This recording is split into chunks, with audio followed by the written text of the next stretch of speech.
అనంతపురం జిల్లా గుంతకల్కు చెందిన ముగ్గురు యువకులు మార్నింగ్ వాకర్స్ అసోసియేషన్ అధ్యక్షుడు అంజీతో కలిసి అనాథ వృద్ధుడికి సపర్యలు చేశారు.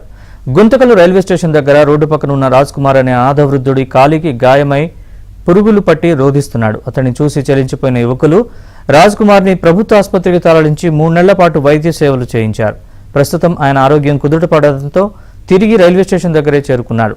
దీంతో అనాథ వృద్ధుడి దగ్గరికే వెళ్లి ఆ యువకులు వైద్యం చేయిస్తున్నారు. ఇప్పటికైనా ప్రభుత్వం, స్వచ్ఛంద సంస్థలు స్పందించి వృద్ధుడిని చేరదీసి ఆయన బాగోగులు చూసుకోవాలని మార్నింగ్ వాకర్స్ అసోసియేషన్ అధ్యక్షుడు అంజీ కోరారు.